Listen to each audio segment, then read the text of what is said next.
Саламатсыздарбы, кабарлардын күндүзгү чыгарылышы менен тааныштырып, сөз эфирде мен Альбина Жолоева. Баңгизаттуу көзөмөлдөө боюнча мамлекеттик кызматы тарабынан өткөрүлгөн атайын операция учурунда Афган өндүрүшүндөгү каражаттарды мыйзамсыз түрдө ташыган жаран колго түшүрүлгөн. Бул тууралуу аталган мекемеден кабарлашты. Белгилүү болгондой, 18-июнда ыкчам берилген маалыматтын негизинде Ош шаарынан Hyundai Starex үлгүсүндөгү унаа кармалган.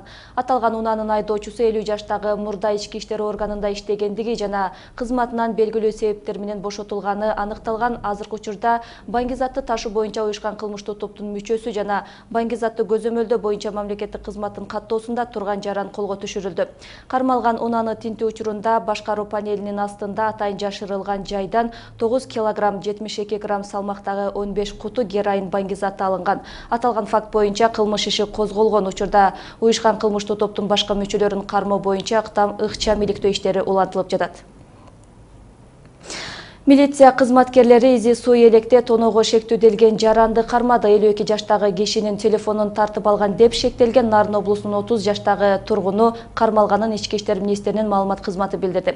Чүй жана Павлов көчөсүнүн кесилишинен кечки саат 9 чамасында Азият улутундагы белгисиз киши күч колдонуп Ысык Ата районунун 52 жаштагы тургунунун телефонун тартып алган. Жабыркаган жаран милицияга арыз менен кайрылган. Изи суу электе тоноого шектүүделген Нарын облусунун 30 жаштагы жаранын колго түшүрүшкөн.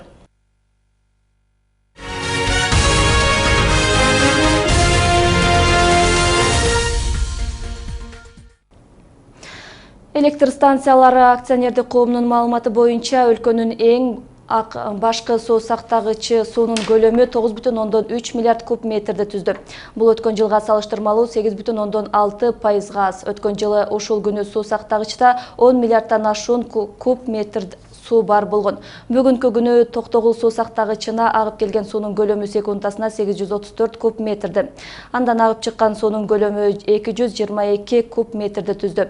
Быйыл кышында суу сактагычтагы суунун көлөмү дээрлик акыркы чекке жетип, 6 миллиард куб метрден бир аз гана ашыгыраак болчу.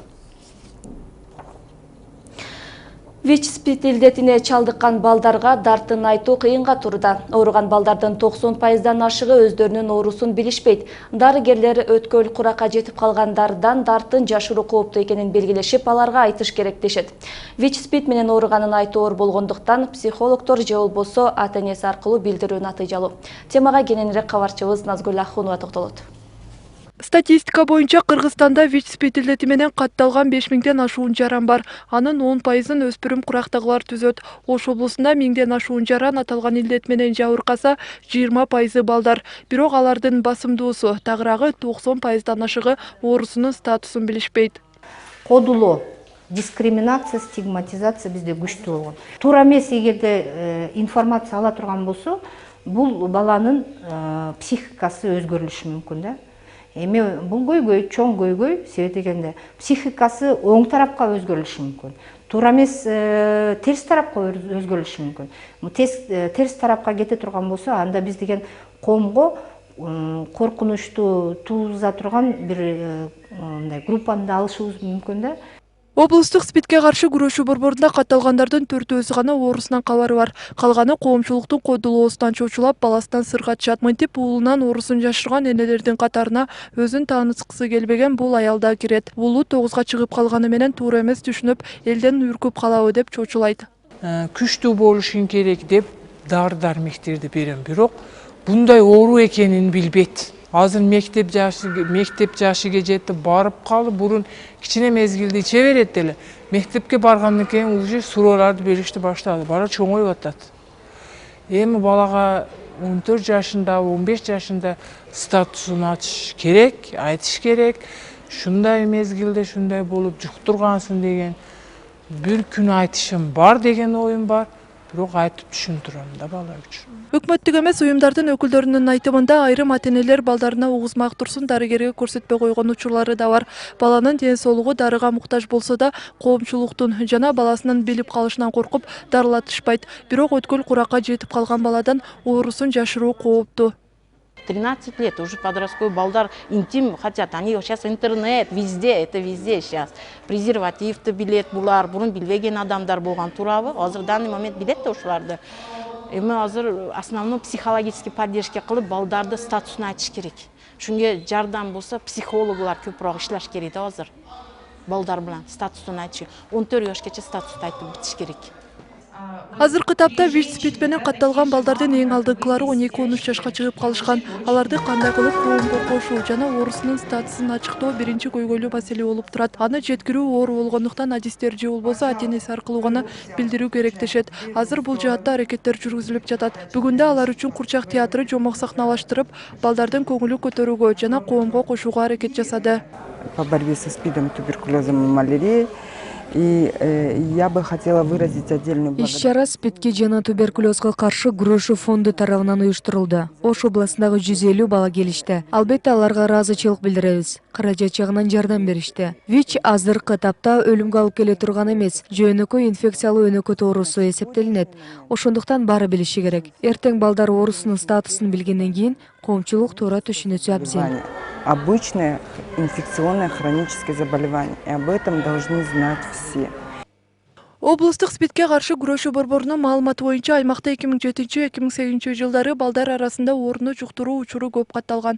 Азыр кош бойлуу энелердин миграцияда жүргөнүнө байланыштуу убагында катталбаганы үчүн илдет менен төрөлгөн балдарды алдын алууга кеч болуп жатканын ак халатчандар кошумчалады. Саламаттыкты сактоо министри Талантбек Батыралиевдин 18 июндагы жогорку кеңештеги берген маалыматы боюнча Кыргызстанда СПИД жуктургандардын саны 8000 кишиге жеткен. Акыркы жылдары вирусту жыныстык жол менен жуктуруу көбөйүп баратканын министр белгиледи. Назгүл Ахунова, Азам Бузриков, Ынтымак. Орусиянын Москва шаарында полиция кызматкерлерине бычак менен кол салган кыргызстандык жаранга карата кылмыш иши козголду. Бул тууралуу Москва шаардык ички иштер башкы башкармалыгынын кызматынын сайтында маалымдалат. Белгилүү болгондой 15 июнда саат 16:50 Москвада Таганск районунда үйлөрдүн биринин жашоочусу кошунасы тынчтык бербей жатканы тууралуу кабарлаган. Анда аталган дарекке келген полиция кызматкерлери мас абалындагы адам тынчтык бербей жатканын аныкташкан.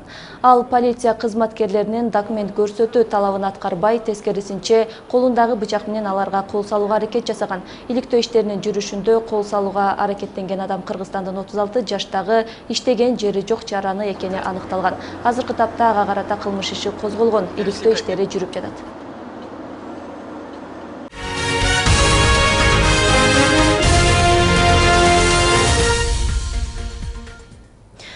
Премьер-министр Темирсарыев Чүй облусу боюнча иш сапарынын алкагында Сокулук районундагы бир нече тыйкан чарбанын ишканаларынын иши менен таанышты. Анда Кыргыз-Орус өнүктүрүү фондунан экспортко багытталган ишканаларды колдоо үчүн төмөнкү үстөктөгү насыялар берилерин маалымдады. Темирсарыев Кыргызстан Евразия экономикалык биримдигине толук кандуу кошулган соң бул сыяктуу ишканалардын продукцияларына өзгөчө сапаттуу эт, сүткө, жер-жемиштерге карата болгон суроо талап күчөрүн кошумчалады.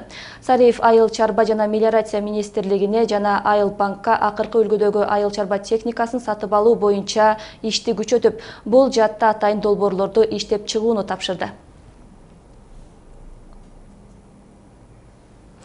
Кыргызстан учурда 79 гектар аймакка 481 дана ар түрдүү типтеги күнөскана курууну ишке киргизди. Бул тууралуусунда Айыл чарба жана суу чарба министринин басма сөз кызматы билдирди.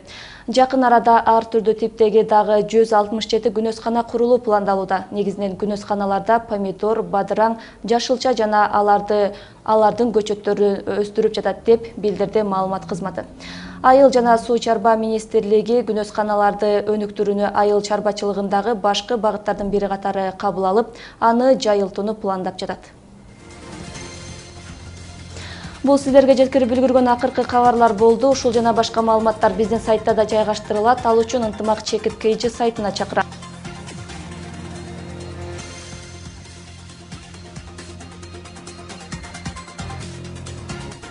Мен болсо сиздер менен коштошом. Иш күнүңүздөр көңүлдүү улансын.